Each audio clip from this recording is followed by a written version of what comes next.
பெண்களிடம் ஃபேஸ்புக் மூலம் நண்பர்கள் என்று அறிமுகமாகி அவர்களை வெளியில் அழைத்துச் சென்று ஆபாச வீடியோ எடுத்து அதனை வைத்து மிரட்டி பணம் பறித்து வருவதாக பொள்ளாச்சியில் அண்மையில் புகார் எழுந்தது. இதில் பாதிக்கப்பட்ட பெண் ஒருவர் இதுகுறித்து தனது குடும்பத்தினரிடம் தெரிவிக்க அதில் தொடர்புடைய சபரிராஜன், சதீஷ், வசந்த்குமார் ஆகிய 3 பேரையும் பாதிக்கப்பட்ட பெண்ணின் குடும்பத்தினரே காவல்துறையில் ஒப்படைத்தனர்.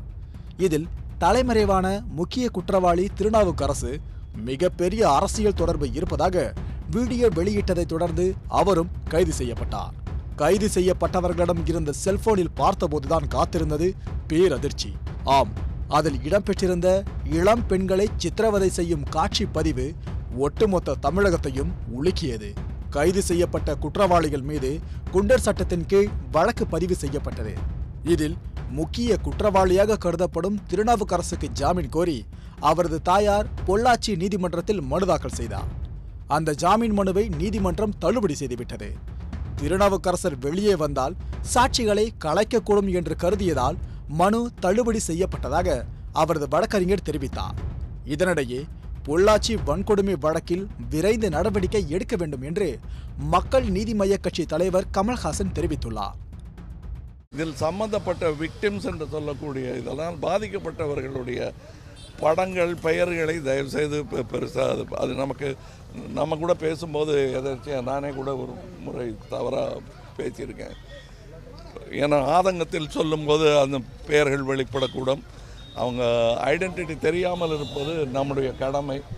அதை தயவுசெய்து நீங்கள் எல்லாரும் பாதுகாக்க வேண்டும். இதேபோல் உளவியல் ரீதியான கல்வி தேவை என்று நடிகர் சத்யராஜ் உட்பட பல்வேறு திரை நட்சத்திரங்களும் வலியுறுத்தினர். பொள்ளாச்சியில் நடந்த பாலியல் வன்கொடுமை அக்கிரமத்தின் உச்சம், அநியாயத்தின் உச்சம், கொடூரத்தின் உச்சம்.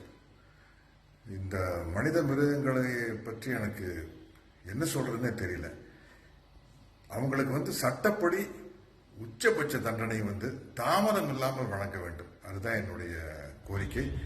மேலும் ஜல்லிக்கட்டுக்கு ஆதரவாக இளைஞர் பட்டாளங்கள் ஒன்று கூடியது போலவே தற்போதும் மாணவர் சமுதாயம் விழித்தட தொடங்கியுள்ளது. சில கல்லூரிகளில் மாணவ மாணவிகள் வகுப்பை புறக்கணித்து பெண்களுக்கு பாதுகாப்பு வழங்க கோரி போராட்டத்தில் ஈடுபட்டனர்.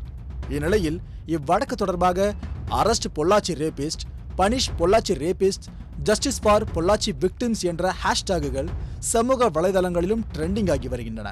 இன்றைய உயர் நீதிமன்ற வழக்கு விசாரணையின் போது கூட நிர்பயா வழக்கில் அளிக்கப்பட்ட முக்கியத்துவத்தை பொள்ளாச்சி பாலியல் வன்கொடுமை விவகாரத்தில் தேசிய ஊடகங்கள் அளிக்காதது வேதனை தருவதாக நீதிபதிகள் கிருபாகரன், சுந்தர் ஆகியோர் உருக்கமாக தெரிவித்தனர்.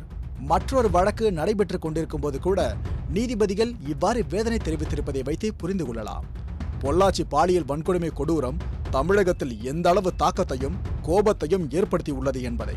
பெண்களுக்கு எதிரான வன்முறைகள் பொள்ளாச்சியில் மட்டும்தான் நடைபெறுகிறதா என்றால் இல்லை என்பதே கசப்பான உண்மை. ஃபேஸ்புக் மூலம் பெண்களை மயக்கி அவர்களை துன்புறுத்தும் கும்பல் ஒரு பக்கம் என்றால், பெண் குழந்தைகளுக்கு எதிரான பாலியல் குற்றங்கள் அதிகரித்து வருவது மறுபக்கமாக இருக்கின்றது. பெண்கள் விழிப்புணர்வுடன் இருக்க வேண்டும், பெண்கள் பாதுகாப்பாக இருக்க வேண்டும் என இன்னும் எத்தனை நாட்களுக்கு பெண்களுக்கு மட்டுமே அறிவுரை சொல்லிக் கொண்டிருப்போம்? இனியாவது பெண்களிடம் எப்படி நடந்து கொள்ள வேண்டும், பெண்களுக்கு எப்படி மதிப்பு கொடுக்க வேண்டும் என்று ஆண் குழந்தைகளுக்கும் சொல்லிக் கொடுப்போம். இதற்காக நாடு முழுவதும் பெரிய புரட்சியை ஏற்படுத்தி அதன் மூலம்தான் செய்ய முடியும் என்றெல்லாம் இல்லை. குறைந்தபட்சம் நமது வீடுகளில் இருந்து தொடங்குவோம். நமது வீட்டில் இருக்கும் ஆண் குழந்தைகளிடம் பெண்களுக்கு நீங்கள்தான் பாதுகாப்பு என்ற விதையை அழுத்தமாக விதைப்போம். இந்த விதைதான் பெண்களை மதிக்க வேண்டும் என்ற ஆழமான உரமாக ஆண்களின் மனதில் விருட்சம் பெறும். உண்மை செய்திகளை உங்கள் கண்முன் கொண்டு வரும் காவிரி நியூஸின் யூடியூப் சேனலை சப்ஸ்கிரைப் செய்யுங்கள். நொடிக்கு நொடி நாட்டு நடப்புகளை தெரிந்து கொள்ள kaverinews.tv, Facebook, Instagram, Twitter போன்ற சமூக வலைதள பக்கங்களோடு எப்போதும் இணைந்திருங்கள்.